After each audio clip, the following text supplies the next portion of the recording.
Bismillahirrahmanirrahim. Assalamualaikum warahmatullahi wabarakatuh. Alhamdulillah. Alhamdulillahi rabbil alamin. Alladzi khalaqal mauta wal hayata liyabluwakum ayyukum ahsanu amala. Wa huwal azizul ghafur. Asyhadu an la ilaha illallah wahdahu la syarika lah wa asyhadu anna Muhammadan abduhu wa rasuluhu la nabiyya ba'dah. Allahumma shalli ala sayyidina Muhammadin al-fatih lima ughliq wal khatimi lima sabaq nasiril haqq bil haqq wal hadi ila siratikal mustaqim wa ala alihi haqqa qadrihi wa miqdarihi al-'azim. فقال تعالى في كتابه الكريم: أعوذ بالله من الشيطان الرجيم بسم الله الرحمن الرحيم يا أيها الناس اتقوا ربكم الذي خلقكم من نفس واحدة وخلق منها زوجها وبث منهما رجالا كثيرا ونساء واتقوا الله الذي تساءلون به والأرحام إن الله كان عليكم رقيبا. صدق الله العظيم. Jamaah Masjid Rukis, mobil khusus jamaah sholat subuh rahimakumullah, Bapak Imam Khatib yang kita muliakan, Masya Allah, Alhamdulillah diberikan karunia nikmat untuk bisa menikmati hidangan subuh as-sajadah sebagaimana rutin biasanya. Semoga amal ibadah kita diterima di sisi Allah Subhanahu wa taala. Salawat berikan salam tak lupa kita kirimkan kepada baginda Nabi Allah Muhammadin sallallahu alaihi wasallam. Allahumma shalli ala Muhammadin wa ala ali Muhammad. Tentu selalu kita tunggu, harap yang mengaku sebagai umatnya nanti akan mendapatkan syafaatnya di yaumil qiyamah. Bapak-bapak, ibu-ibu yang dimuliakan Allah Subhanahu wa taala, di kesempatan subuh yang mulia ini izinkan kami menyampaikan beberapa hikmah nasihat, barangkali seringkali kita dengar. Semoga ada beberapa hikmah yang nantinya bisa diambil dari beberapa akan yang kita sampaikan ke depan berkenaan dengan nilai harga diri seseorang, bahwasanya setiap orang memiliki harga diri, atau setidaknya dia minta untuk dihargai. Siapapun jua orangnya, laki perempuan, tua muda, dia memiliki jilat, memiliki nilai yang mana sekecil apapun pasti ingin diberikan apresiasi. Entah itu bagus, Masya Allah, atau sampai tingkat diberikan penghargaan dalam bentuk sertifikat, piagam barangkali. Walaupun dalam kehidupan sehari-hari tidak juga sampai demikian kalau kita menghargai seseorang, tapi pada umumnya manusia memiliki itu. Sehingganya di dalam Islam sangat keras dilarang untuk merendahkan orang lain. Lebih detailnya Allah sebutkan di dalam Al-Quran surah Al-Hujurat, la yaskhar qaumin min qaumin. Janganlah mencela, merendahkan, meremehkan, memandang orang lain lebih rendah daripada dirinya. Ketika ada larangan di dalam Al-Quran, bukan sekedar larangan, tapi juga di situ diselipkan dosa. Ketika ada perintah dalam Al-Quran, bukan hanya sekedar perintah, tapi di situ ada perintah untuk wajib melakukannya. La yaskhur, jangan mencela, merendahkan, meremehkan qaumun min qaumin. Sehingganya umat Islam begitu indah kalaulah mereka saling menghargai. Ketika Abu Dzar Al-Ghifari radhiyallahu anhu, salah seorang sahabat Nabi sallallahu alaihi wasallam, sedang diskusi dialog mengenai strategi perang. Ketika sedang asik berdialog seperti ini, Abu Dzar meminta pendapat kepada para sahabat. Maka angkat tanganlah salah seorang dari mereka, yakni Bilal ibn Rabah. Angkat tangan, saya Abu Dzar ingin memberikan pendapat. Setelah Bilal memberikan pendapatnya, maka Abu Dzar Al-Ghifari secara sosial barangkali pangkat di mata para sahabat, Abu Dzar ini jauh dengan Bilal. Warna kulit sudah jauh, kedudukan barangkali lebih jauh. Bilal mantan budak berkulit hitam legam, sedangkan Abu Dzar Al-Ghifari kastanya lebih tinggi seperti itu. Maka spontanitas Abu Dzar Al-Ghifari mengatakan, ternyata anak dari orang berkulit hitam juga bisa memberikan pendapat.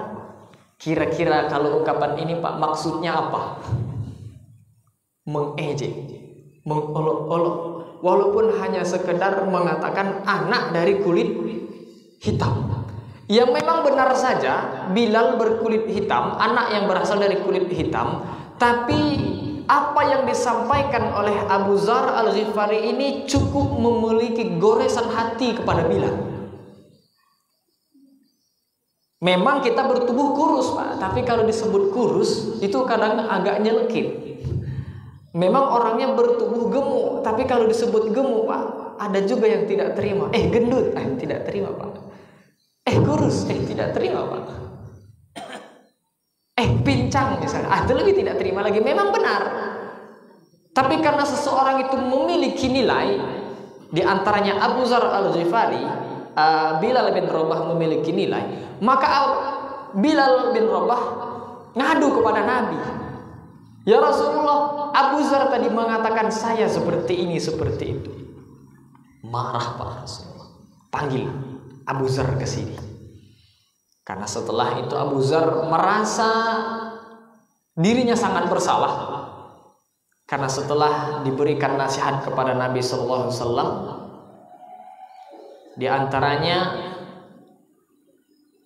Abu Dzar Al-Ghifari kemudian meminta maaf kepada Bilal, tapi dengan cara yang tidak biasa.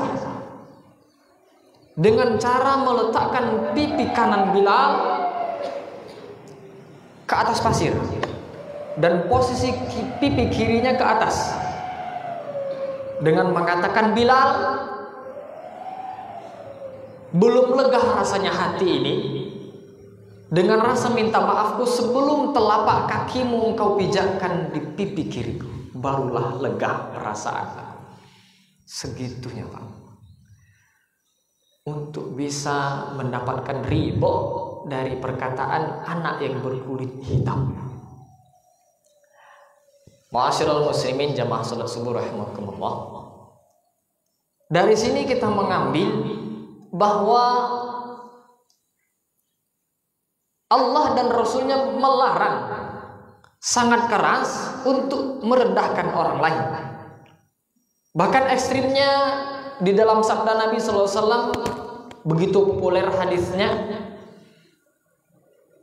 Orang yang memiliki sifat merendahkan orang lain ada indikasi orang itu sombong.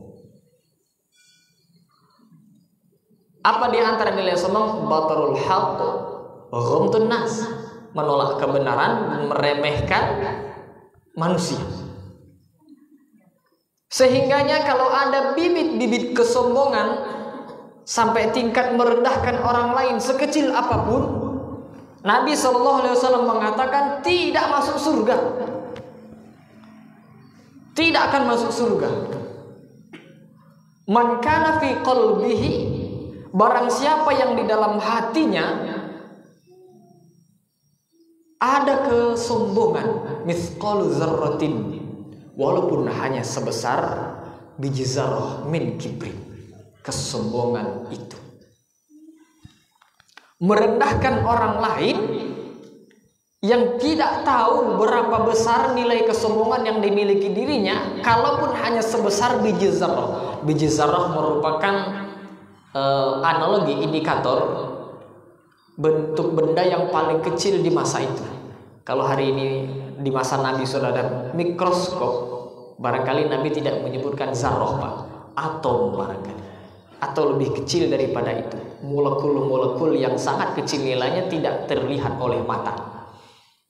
Kalau ada kesombongan sebesar itu di dalam jiwa seseorang, tidak masuk surga.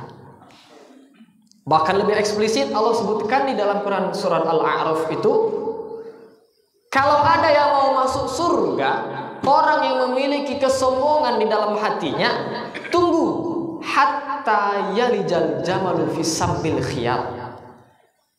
Tunggu nanti ada cerita unta masuk ke dalam lubang jarum. Artinya Pak, kalau ada unta masuk ke lubang jarum itu mustahil. Kalau ada orang mau masuk surga, di dalam hatinya ada kesombongan sebesar biji zarrah sekalipun, tunggu kata Allah, hatta yalijal jamalu fi sambil khiyat. Unta juga diindikatorkan sebagai benda atau makhluk hewan yang paling besar di masa itu. Kalau ada dinosaurus di masa Nabi, mungkin Nabi nyebutkan dinosaurus, Pak. Kalau ada dinosaurus masuk ke dalam lubang jarum, barulah orang sombong boleh masuk surga. Kira-kira seperti itu. Sehingganya ada salah satu kisah, Ustadz kami menceritakan pernah dalam satu kelas. Di kelas itu guru sedang akan ada kegiatan, sehingga siswa-siswa diberikan tugas mandiri. Dalam satu kelas, Ustadz ini menitipkan semuanya mencari Al-Quran, buka Al-Quran, cari 10 orang nama, bukan nabi, bukan rasul, tapi 10, terserah siapa saja. Kemudian juga diiming-imingi boleh nyontek atau buka referensi di perpustakaan. Cari yang penting 10 orang nama, bukan nabi, bukan rasul di dalam Al-Quran. Karena siswanya merasa ini mudah, tidak perlu nyontek atau buka buku di perpustakaan, pasti akan mudah didapat 10 orang. Maka langsung Pak dicari yang paling mudah, juz 30 surat Al-Lahab, tabbat yada abi lahab. 1 orang. Siapa lagi Pak? Fir'aun. Siapa lagi Pak? Luqman Al-Hakim. Siapa lagi Pak? Banyak disebutkan. Tapi kok tidak sampai 10? Ya akhirnya juga terpaksa harus menyontek dengan teman-teman. Dilihat di sebelah, lah ada juga nama orang ini di teman sebelah. Dicek lagi, lah ada juga nama orang ini di teman yang sebelah, tapi namanya terdapat di surat yang lain. Namanya sama, tapi posisinya di dalam Al-Quran berbeda di tempat surat yang lain.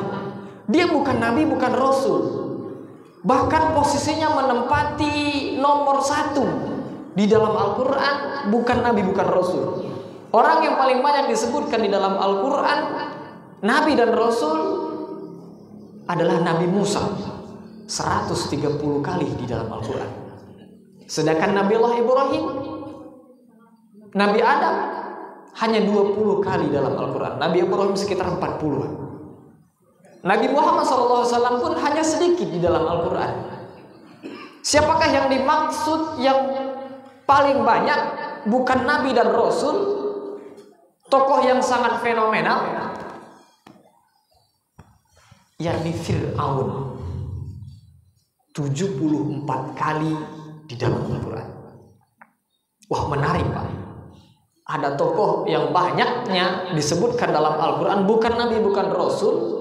Kalau mau disebutkan dalam Al-Quran 74 kali dalam Al-Quran. Bapak-bapak boleh hitung sendiri. Kalau kurang dicari lagi, kalau berlebih ternyata berarti salah hitung. Insya Allah 74 kali dalam Al-Quran. Yang mana kisah Fir'aun ditekankan dalam Al-Quran itu adalah karakteristik daripada orang yang sombong. Sekali berFir'aun, sombongnya bukan main, ketulungannya sampai tingkat kepala daerah, presiden sekalipun hari ini tidak ada yang seperti Fir'aun. Kalau sudah memberikan satu perundang-undangan, peraturan pemerintah, peraturan daerah, tidak ada satupun anggota DPR yang bisa buat angket untuk protes. Tidak ada sivitas mahasiswa yang sanggup untuk demo. Pada tahun itu dibuat peraturan, semua ibu-ibu yang mengandung dibunuh. Ada Pak yang berani protes? Ada Bu? Tidak ada. Siapa yang protes? Dia juga ikut dibunuh. Tahun berikutnya dirubah amandemen. Seluruh bayi laki-laki yang lahir tahun ini dibunuh. Mana ada Pak? Presiden kita hari ini yang buat peraturan sedemikian. Hanya sekedar naik minyak saja Pak. Sembako mahal. Sudah banyak yang protes dan angkat bendera. Ramai-ramai untuk menurunkan harga. Walaupun tak kurang-kurang sampai hari ini. Apalagi kalau mengeluarkan peraturan yang ulama dibunuh, dipenjara dan segala macam. Yang mana kasus Sambo hari ini belum selesai. Mana ada yang berani protes? Kalau Fir'aun luar biasa, raja di raja, tidak pensiun Pak, tidak akan pernah diganti. Kalau diganti itu pun kalau dia mati baru diganti, berhenti jadi raja. Adalah manusia yang paling cocok kalau dipandang secara psikologi, manusia yang paling cocok untuk sombong. Sampai tingkat yang manusia satu ini Pak tidak pernah mengalami sakit seumur hidupnya, sampai sehat, sangat sehat sekali. Sampai tingkat bersin saja hacim seumur hidupnya Pak. Ibu-ibu tidak pernah. Kira-kira yang seperti ini saja Allah larang untuk sombong. Apalagi kalau ada manusia yang sudah tidak kaya, punya pangkat pun tidak, RT pun belum jadi, nyalon pun tidak dapat, bodohlah ia pula, sombong Pak. Mana tidak benci Allah dengan yang seperti ini. Sehingganya menarik sekali, ada beberapa kisah anekdot, tapi ada juga yang nyata. Di salah satu sungai ada salah seorang profesor meneliti air, Pak. Bertemu dengan seorang warga, dan warga ini ada kesempatan, wah ada profesor, enak bertanya. Profesor ini karena ilmunya tinggi, warga desa ini ingin bertanya, Pak Prof, saya ingin bertanya. Oh silakan Pak. Begini Prof, di sini kan ada katak kodok Pak. Ini sungai. Yang ingin saya tanyakan Prof,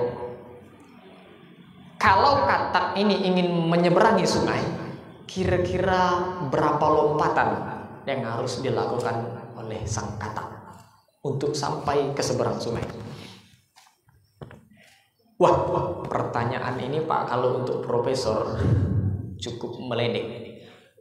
Maksudnya ya sekelas profesor kok pertanyaannya seperti ini. Ini anak TK pun bisa jawab.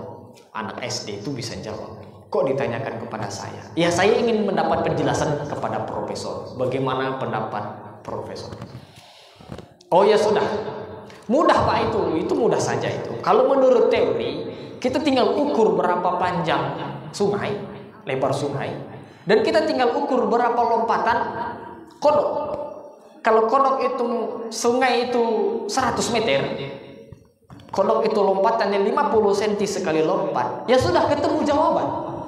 Berarti agar bisa dapat 100 meter, kodok perlu melompat 50 kali lompatan.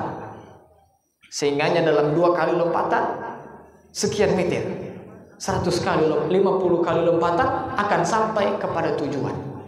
Wah, ketawalah warga itu Pak. Menurut kami tidak seperti itu Bro. Loh, seperti itu teorinya. Mana mungkin bisa menyalahi teori? Wah, saya tidak bisa berbicara teori Bro. Kita buktikan saja di lapangan. Oh silakan, boleh. Ya Pak. Ya, spontan saja kodok itu diusir.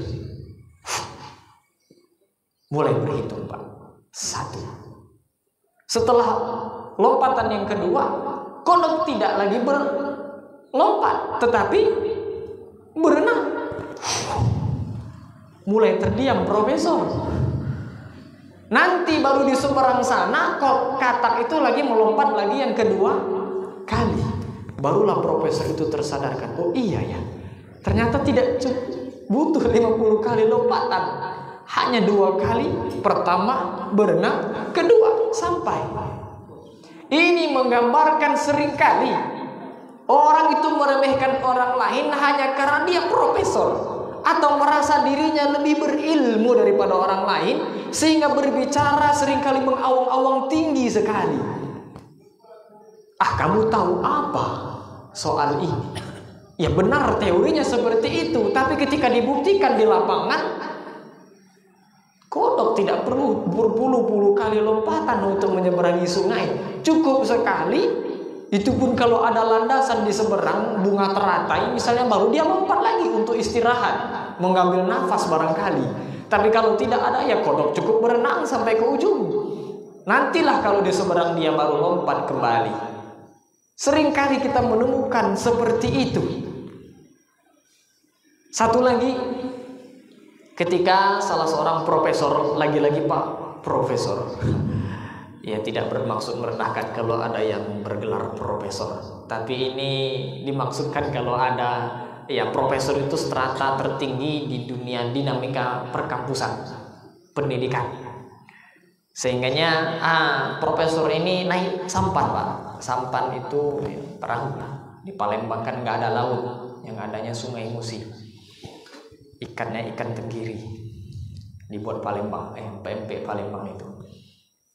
Sehingganya tukang sampan ini Pak juga ikut bertanya, Prof, saya ini tidak tahulah dari garis turunan keberapa, tapi dari dulu sampai sekarang saya ini keluarga tukang sampan. Saya inginlah merubah nasib. Kalau bisa janganlah jadi tukang sampan lagi. Kalau tidak saya, minimal anak cucu saya nanti jangan jadi tukang sampan lagi. Bagaimana Bro? Resep, cara jitu untuk merubah nasib. Oh, berat Pak. Hari ini kalau Bapak mau merubah nasib, paling tidak menguasai 4 bidang ilmu. Wah, apa itu Bro? Yang pertama, Bapak harus menguasai ilmu politik. Apa itu ilmu politik Bro? Nah itu dia. Saya tukang sampan, jangankan ilmu politik Bro. Sekedar ini saja saya sudah berat melakukan apa ilmu politik. Bapak kalau tidak bisa menguasai ilmu politik Pak, berat hari ini. Dinamika kehidupan hari ini Pak, kalau Bapak tidak mengerti ilmu politik, Bapak akan dipolitikan orang, dikerjai orang habis-habisan. Wah, berat Bro. tukang sampan seperti saya mengerti ilmu politik, berarti 25% masa depan Bapak terancam. Berapa? Terus Prof, ya sudah, kalau seperti itu yang kedua saja. Apa yang kedua, Prof? Yang kedua, Bapak harus menguasai ilmu ekonomi. Mana hari ini orang kalau tidak menguasai ilmu ekonomi, luar biasa melaratnya kehidupan mereka. Waduh, ilmu apa lagi itu, Bro? Sekali lagi, saya ini tukang sampan, mana mengerti ilmu ekonomi. Kalau dulu saya belajar matematika, itu pelajaran yang paling tidak saya sukai. Kalau ada guru matematika, saya lebih memilih untuk tidur. Tunggu nanti gurunya keluar baru saya bangun, daripada saya ditanya saya tidak bisa jawab. Apa kata profesor? Gawat, masa depan Bapak terancam 50%. Kemudian Prof, yang ketiga, Bapak harus bisa menguasai ilmu sosial. Waduh, ilmu apa lagi itu, Prof? Wah, Bapak harus memiliki banyak relasi, bertemu dengan siapapun orangnya agar bisa mengubah nasib. Bapak harus menguasai ilmu sosial.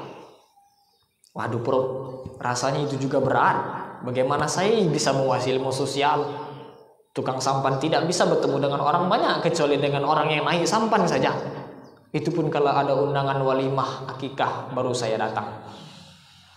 Berarti 75% masa depan Bapak terancam. Bagaimana Bapak mau mengubah nasib? Ya sudah, Prof, yang terakhir. Barangkali saya bisa mengubah nasib dengan yang terakhir ini. Bapak harus bisa menguasai ilmu eksak. Nah, ilmu apa lagi itu, Prof? Belum sempat dijelaskan oleh profesor. Angin bertiup kencang. Perahu dan profesor sekaligus tukang sampan jatuh ke sungai Musi. Ngap-ngaplah kedua orang itu. Tukang sampan berenang ke tepian. Setelah tukang sampan sampai ke tepian, dia lihat profesor belum sampai, Pak. Pas dilihat di tengah sungai Musi, profesor sudah ngangkap di atas, Pak. Tolong. Prof, berenang ke tepian. Nanti kalau tidak berenang bisa mati. Apa kata profesor, Pak? Maaf, Pak, saya tidak bisa berenang. Tamatlah riwayat profesor hari itu. Seperti itu jugalah ada kalanya mengawang-awang ngobrol tinggi. Kalau ingin berbicara dengan tukang sampan, janganlah sampai mengatakan 4 ilmu bidang itu, Pak. Cukup mengatakan bagaimana orang bisa menguasai air pada hari itu. Profesor lupa berenang. Profesor belajar ilmu politik, ekonomi, sosial, eksak, budaya, semua dipelajari. Tapi lupa satu, Pak. Profesor lupa belajar berenang. Akhirnya tamat riwayat profesor dengan tukang sampan. Profesor lupa berenang, akhirnya gagal mengubah masa depan hanya karena tidak bisa berenang. Bapak-bapak, ibu-ibu yang dimuliakan Allah Subhanahu wa taala. Sehingganya kita sangat dilarang keras untuk merendahkan orang lain. Mengawang-awang bicara terlalu tinggi padahal tidak mengerti lapangan sesungguhnya. Bukan berarti tidak boleh membicarakan teori. Sehingganya manusia bagaimana agar bisa memiliki nilai, bagaimana orang lain mau menghargai sedangkan dirinya memang tidak punya nilai. Kalau orang yang tidak punya nilai ketika dihargai justru kadang bisa menimbulkan nilai mengolok-olok. Orang yang tidak punya harga diri kemudian dihargai, ya apa yang mau dihargai? Maka Allah Subhanahu wa taala dan Rasulnya memberikan garis besar bagaimana orang itu bisa dihargai. Allah Subhanahu wa taala memberikan nilai kepada 1 bulan. Bulan itu menjadi mulia. Malaikatnya menjadi mulia. Nabinya menjadi mulia. Hatta jangankan dibandingkan dengan seluruh manusia, sekelas Nabi dan Rasul sekalipun menjadi yang paling mulia. Harinya menjadi hari yang mulia, malamnya menjadi malam yang mulia. Itu berkaitan erat dengan Al-Quran. Sehingganya kalau ada orang yang ingin memiliki nilai di mata orang lain, hatta di mata manusia dan penduduk langit sekalipun, jangan pernah jauh dan lebih banyak interaksi dengan Al-Quran, insya Allah akan memiliki nilai. Seperti apa interaksinya dengan Al-Quran? Bapak-bapak, ibu-ibu sekalian, paling tidak 5 interaksi kita dengan Al-Quran agar bisa dimuliakan. 1 bulan ke depan, waktu untuk berinteraksi dengan Al-Quran lebih banyak di bulan suci Ramadan. Disitulah kita akan memiliki kemuliaan bagi orang yang ingin mendapatkan kemuliaan dengan Al-Quran. Yang pertama, membaca Al-Quran. Benar saja dalam Al-Quran disebutkan inna akramakum indallahi atqakum. Orang yang mulia di antara kalian adalah orang yang paling bertakwa. Manakala tidak ada orang yang bisa bertakwa kecuali banyak hubungannya dengan Al-Quran. Pertama, membaca Al-Quran. Yang kedua, memahami isi Al-Quran, artinya. Setelah memahami isi Al-Quran, yang ketiga, mengamalkan isi Al-Quran. Sekecil-kecilnya surah Al-Ma'un, Al-Ikhlas, Al-Fatihah, 1 surat yang bisa diamalkan. Yang keempat, mengajarkannya kepada orang lain. Dan yang kelima, memperjuangkannya.